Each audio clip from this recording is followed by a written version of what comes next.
Assalamualaikum, anda kembali lagi menyaksikan Anda Bahagia. Kembali bersama dengan Osha hari ini, kita akan berbicara tentang kesejahteraan melalui rahmah. Jadi kesejahteraan melalui rahmah adalah topik yang kita bincangkan hari ini, yang mana rahmah memberi konotasi kebaikan, okey, yang boleh ditafsir dari pelbagai aspek. Okey, rahmah dari sudut individu atau sebagai masyarakat majmuk merujuk kepada sifat diri kita seperti mesra, bertimbang rasa, mengambil berat dan prihatin yang boleh digambarkan melalui sikap dan juga perilaku seharian kita. Dan bersama Osha hari ini sudah semestinya kita ada Dr. Amalia Madihi, pensyarah kanan di program Counselling Timbalan Dekan Hubungan Industri dan Masyarakat di Fakulti Sains Kognitif dan Pembangunan Manusia Universiti Malaysia Sarawak UNIMAS. Hello Dr. Emma. Hello, Osha. Okey, kesejahteraan melalui rahmah. Saya nak kalau boleh Dr. Emma boleh jelaskan lagi lah ya berkenaan dengan kesejahteraan melalui rahmah ini kepada penonton-penonton kita. Rahmah ini adalah satu bahasa daripada bahasa Arab lah, bermaksud kebaikan. Kesejahteraan melalui rahmah. First, kita kena tahulah apa itu sejahtera. Sejahtera dalam bahasa Inggerisnya well-being. Okay, jadi sejahtera adalah satu perasaan yang bahagia. Kesejahteraan dalam masyarakat kita nak bersama-sama. Kita nak wujudkan. Bagaimana kita nak wujudkan? Itu adalah satu topik yang perlu kita kupas. And kita nak bawa setiap orang. Kita tidak mahu tinggalkan orang sebab itu ada konsep inclusivity. Semua ada. Tetapi saya selalu percaya, Osha, berkenaan dengan rahmah ini, satu kebaikan. Kebaikan ini tidak perlu besar-besar. Okey, kalau kita mampu, kita buat yang kecil-kecil. Itu pun dah cukup, mencukupi. Daripada episod lepas, kita selalu cakapkan, senyum sudah memadai. Itu adalah satu kebaikan. Kalau Osha senyum dengan orang, rasanya orang yang tengah dalam masalah mesti rasa macam tenang. Itu kita nak, kan? Kita nak senyuman kita itu menenangkan orang. Kita nak aura kita, persona kita, personality kita disenangi. Jadi bila kita mempunyai kelebihan ini ataupun kekuatan ini, kalau semua orang ada, betapa cantiknya masyarakat kita. Kan, sejahtera itu pasti akan dapat diwujudkan. Jadi rahmah, kebaikan ataupun kindness, kita kalau bolehlah pesan pada diri sendiri, kalau boleh setiap hari, setiap saat kalau boleh kita melakukan satu kebaikan. Kalau bolehlah, Syah. Tapi sebaik-baiknya jangan fikirlah nak buat benda-benda yang jahat. Yes. Benda yang baik-baik. Kan? Okey, macam mana pula dari segi macam how to say asas ya yang perlu ada pada diri seseorang untuk kita menuju kepada arah tersebut. Okey. Osha, ulang balik Syah. Hujung tak saya dengar. Okay. So bagaimana pula ya Dr. Emma asas yang perlu ada pada seseorang untuk menuju kepada arah tersebut? Okey. Untuk menjadi orang yang baik, untuk menjadi orang yang disenangi, individu yang disenangi, individu yang baik, individu yang memudahkan urusan individu lain ataupun keadaan sekeliling, itu perlu satu usaha. Okey, jadi usaha ini amat penting untuk kita menjadi lebih baik. Bagaimana? Satu, kita kena kenal diri kita dulu. Alright, kenali diri kita. Kalau kita rasa hari ini skala 1 hingga 10, hari ini saya rasa saya tidaklah begitu menyelah ataupun maksud menyelah tu tidaklah begitu baik sokol dengan orang. Jadi kita nak improve diri. Perlu ada ruang itu, Osha. Kalau kita tidak kenali diri kita, kita biarkan whatever happens, mengikut whatever keadaan kan, dan kita tak, kalau orang sok cakap si lalik lagi kan. Which is, saya rasa kalau boleh lah, kita kenali diri. Keduanya, kalau boleh lah, selepas kita kenali diri, kena ada usaha. Usaha itu sangat penting, usaha untuk mengubah diri sendiri dengan lebih baik. Dah baik, kita nak lebih baik. Dah lebih baik, kita nak apa lagi yang diredai oleh Tuhan kita lah. Jadi itu yang kita nak. Tapi of course kita tidak mahu maksudnya kita tidak mahu dalam hidup kita ini apabila kita buat suatu kebaikan, Kita nak in return. Kita nak sesuatu balik kepada kita. Okey? Jadi berbalik kepada hati kita yang ikhlas. Kita perlu ikhlas apabila kita melakukan sesuatu kebaikan. Niat sangat-sangat penting. Jaga itu. Bila niat kita baik, akal kita baik dan emosi dan tingkah laku kita juga akan ditunjuklah dengan cara yang baik. Itu yang kita nak. Jadi bila kita dah kenal diri, kita dah usaha, lepas itu kita kena doa. Saya selalu 3 elemen ni sangat saya tidak larilah. Kita kena doa supaya kita sentiasa bersama dengan orang-orang yang baik, kita menjadi orang-orang yang baik, kan? Jadi aura yang positif definitely akan memberi menyalurkan aura positif kepada orang lain. Itu yang kita naklah, Osha.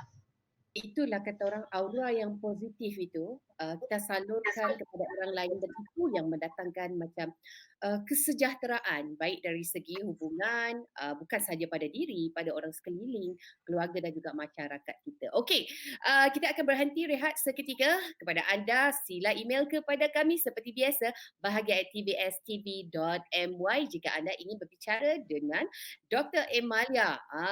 Dengan topik kita hari ini ialah kesejahteraan melalui rahmah. Jangan ke mana-mana, kembali lagi selepas ini. Kembali lagi bersama Osha dan juga Dr. Emalia Madihi. Hari ini kita berbicara tentang kesejahteraan melalui rahmah.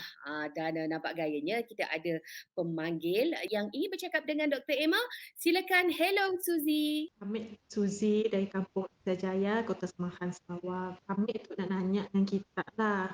Macam ni kita tu nak merap konsep rahmah dalam keluarga kita tu. Sebab bagi kami segalanya bermula daripada rumah. Nak boleh sikit kita jelaskan ini caranya Satu persoalan yang sangat tepat dengan topik kita hari ini. Saya selalu percaya, Osha, daripada episod selepas kita telah membincangkan, okey? Apa-apa pun bermula pada diri sendiri. Kemudian apa-apa pun kita akan berkembang kita bersama dengan keluarga kita. Keluarga kita, lepas itu komuniti kita ataupun masyarakat kita, right? Jadi kalau diri kita ini, keluarga kita ini adalah satu titik permulaan bagi diri kita. Orang cakap psikososial, perkembangan psikososial kita, right? Jadi macam mana kita nak terapkan, macam mana kita nak pupuk rahmah, kebaikan, kindness dalam keluarga. Pertama sekali, kita menyayangi ahli keluarga kita. Okey, itu sangat penting. Okey, mungkin ada penonton akan rasa macam susah nak sayanglah dengan mak bapa because of this ataupun adik-beradik selalu kelahi kan. Argue doesn't matter. Perhubungan pertalian darah itu tidak akan putus. Air dicincang tak akan putus. Tidak apa? Sebab bila kita ada keluarga, kita ada sistem sokongan yang asas. Okey, kita kena. Kalau kita tak ubah diri, kalau kita tak tidak mahu berkasih sayang dalam keluarga kita sendiri, then with whom? Okey, sebab itulah ada anak-anak kita, mereka mencari kebahagiaan, kesejahteraan di luar rumah. Itu kita risau. Okay, ibu bapa mula risau bila mereka mencari kebahagiaan dan kesejahteraan di luar rumah. Jadi ibu bapa main peranan yang penting. Anak-anak memainkan peranan yang penting untuk mewujudkan kebaikan ataupun rahmah nilai murni ini. Okey, jadi jangan blame, don't do that. Okey, ibu bapa blame anak-anak, blame ibu bapa. Kalau ada, tolong hentikan habit itu. Stop.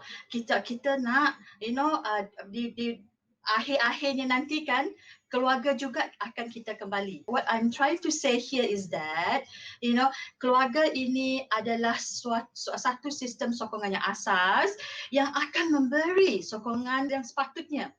Baik jahat mak bapak ke, jahat anaknya ke, apa ke kan, kasih sayang tidak akan putus. Itu sudah pasti.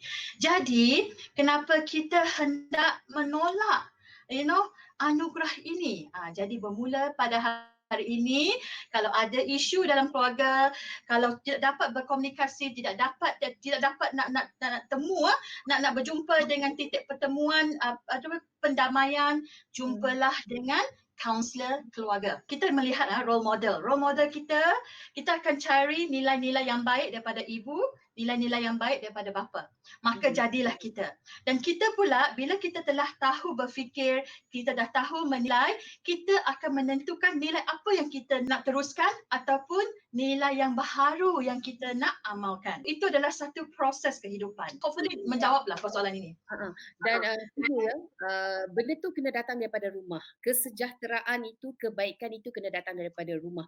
Kalau tidak, mungkin seperti apa yang dikatakan oleh Dr. Emma tadi, anak-anak ataupun siapa saja yang isi rumah tu akan mencari kebahagiaan di luar rumah. Itu yang kita tak nak. Sebab kalau boleh semuanya dekat rumah saja, jadi kita bersatu dalam satu keluarga yang sejahtera, kukuh dan utuh dalam kasih sayang antara satu sama lain. Okey, nampak kayaknya kita ada lagi seorang pemanggil ini, Dr. Emma, Brian dari Kuala Lumpur. Silakan soalan anda kepada Dr. Emma, Brian. Saya Brian dari Kuala Lumpur. Doktor, sekarang kan si MCO di sini. Saya ni suka berkumpul bersama kawan-kawan. Tidak dinafikan lah. Kami suka discuss untuk buat sesuatu nice kepada komuniti di sini. Contohnya seperti homeless people di KL ini. Tetapi apabila pihak kerajaan mengarahkan kami di sini di MCO sekali lagi, saya rasa hendak berontak. Sebab saya suka buat aktiviti yang sukarela, volunteerism. First time saya rasa begitu. Macam mana saya teruskan usaha saya itu dengan act of kindness? Saya ni masih remaja. Geram lah actually. So, doktor, rasa frustration pun ada. Saya rasa macam diuji sahaja. Tapi yang peliknya, kawan-kawan saya tu je. Saya jadi macam rasa pelik lah. Kenapa ya, doktor? Okay, Brian. Satu yang saya nak salute lah. Ni, I nak bagi salute kepada you ni ya. Remaja yang mempunyai nilai volunteerism itu kan. Kesukarelawan itu. Wow, I really salute itu. Act of kindness itu dah ada. Tapi ialah kerana kita berada dalam pandemik, kesihatan dan keselamatan itu sangat penting. Saya tahu remaja ni bila mereka pupuk, mereka digalakkan untuk buat sesuatu, mereka betul-betul buat.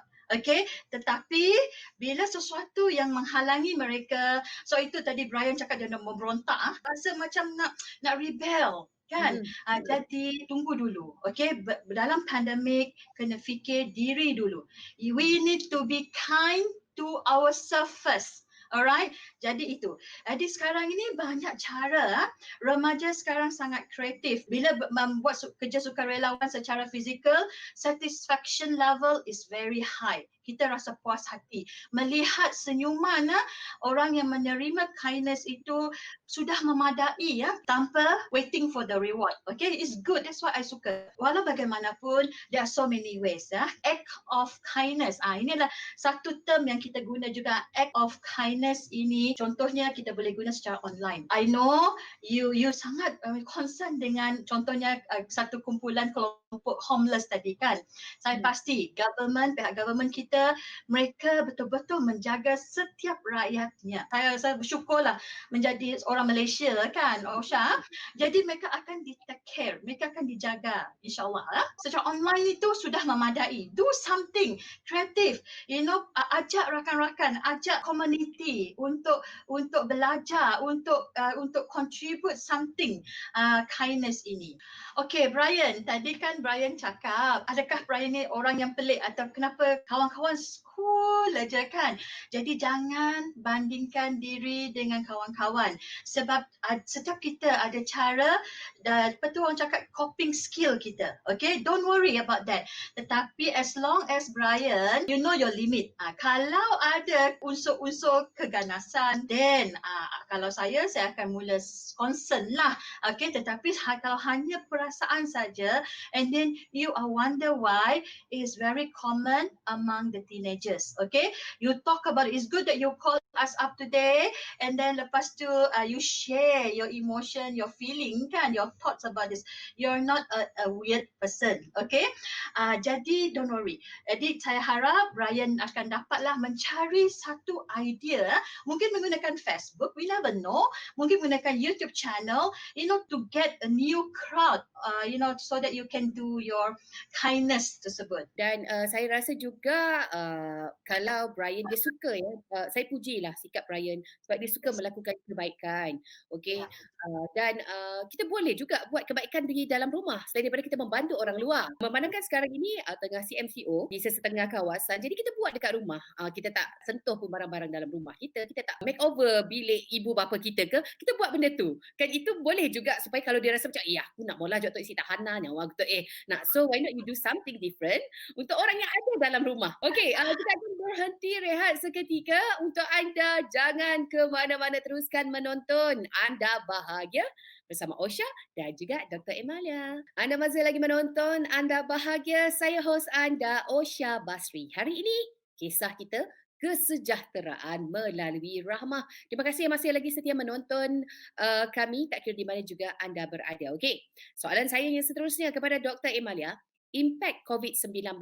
Penggunaan internet dan juga social media ni memang sudah pasti menjadi medium utama untuk kita mendapatkan maklumat, informasi dan kita juga nak bersosial. Jadi bagaimana ya kita nak meliterasikan emosi dalam penulisan kita untuk diintegrasikan di social media dalam kita mencapai kesejahteraan melalui rahmah ni. Pertama sekali, again, kita kena tahu apa tujuan kita sebenarnya. Kita kena ingat, alright? Apa-apa jua yang kita nak buat, kita perlu fikir dahulu. Bahayanya social media ni, kita tak fikir dahulu masalahnya. Kenapa saya cakap macam tu ya? Macam sekarang lah, contohlah saya bagi contoh saya sekarang ini, saya dan Osha lah. Kita fikir apa yang kita nak cakap. And then dan suara kita adalah medium yang akan didengari. Tetapi kita akan tapis information. Apabila kita menggunakan social media, contohnya lebih lagi kalau kita menggunakan handphone ya sebagai kita punya orang cakap tool untuk kita menyampaikan hasrat hati kan, emosi tadi ya. To me tiada tapisan. Terus saja sebab tangan kita ni bergerak, lepas tu kita tanpa fikir kita tak fikir apa yang orang akan the interpretasi of the people yang membaca. Itu yang saya maksudkan tadi. Kita tiada tapisan apabila kita mengguna social media ini. Memang kita tak ada orang nak dengarku. Macam itulah. Tiada orang mendengar luahan hati. Jadi social media inilah yang menjadi diary hati. Tak kisahlah siapa, tapi dia open kepada orang pula kan. Selalunya kalau kita dulu diary ni kita simpan, kita tapuk di bawah bantal, tapuk di dalam almari ya, sembunyi. Tapi yang peliknya sekarang ini, kalau kita dah tahu tiada tapisan emosi ke, kita tak dapat nak baca body language ataupun interpretation of body language, facial expression of the person yang membaca kan. Jadi kita just bluntly do it. Bahaya. Jadi kita kena tahu apa tujuan matlamat kita untuk berkongsi emosi tersebut. Jadi jangan biarkan diri jadi hamba kepada social media dan jangan jadikan social media ini sebagai punching bag. Kita tak tahu interpretation orang, comments yang berjela-jela tu mungkin boleh menyakitkan diri sendiri. Kita tak nak, kita kena fikir akibatnya.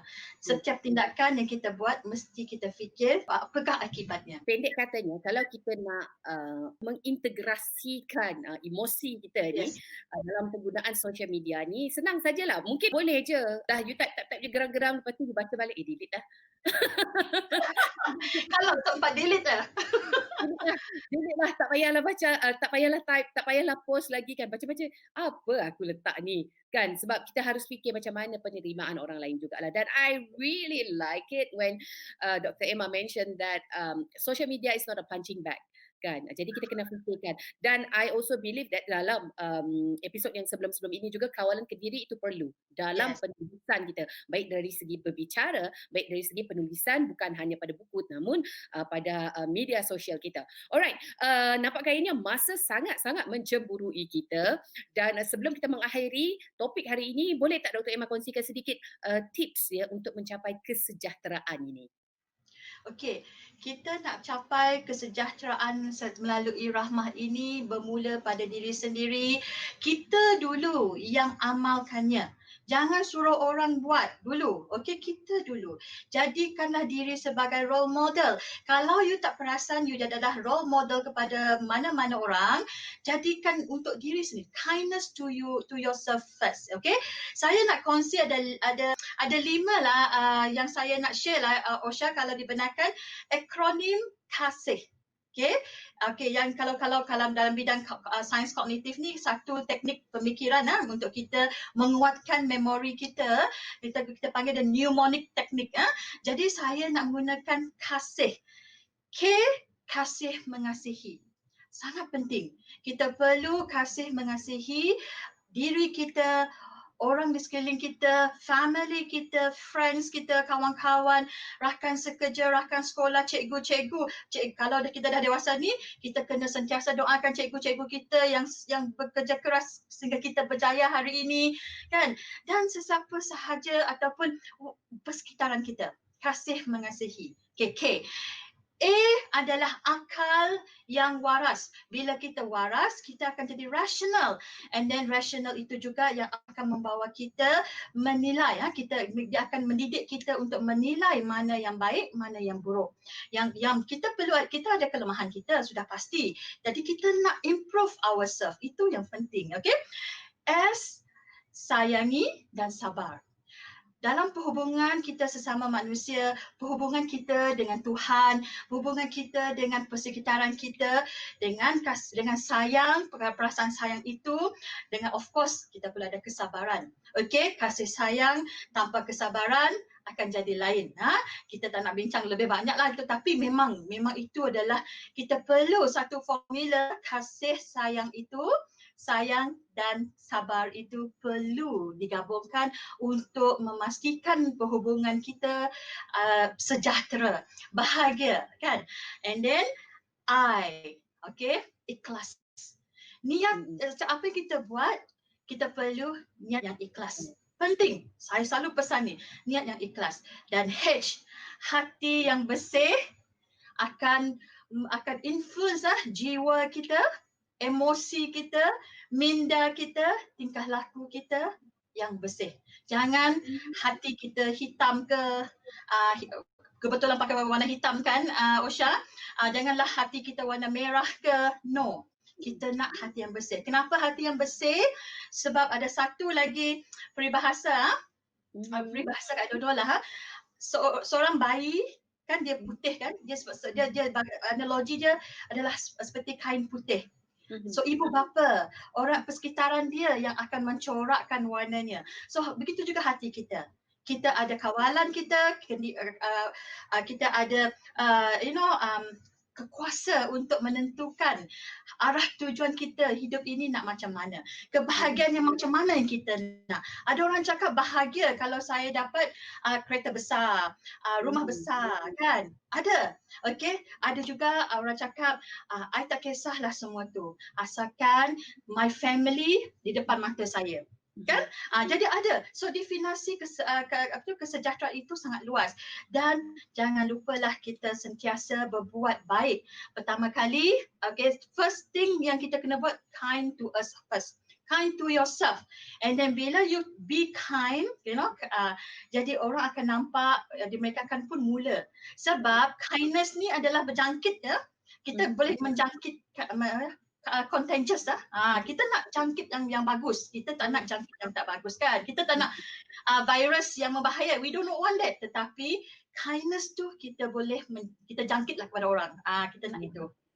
Nampaknya sampai di sini sahaja, masa sangat mencemburui kita. Jangan lupa 5 tips untuk anda mencapai kesejahteraan melalui rahmah, iaitu kasih.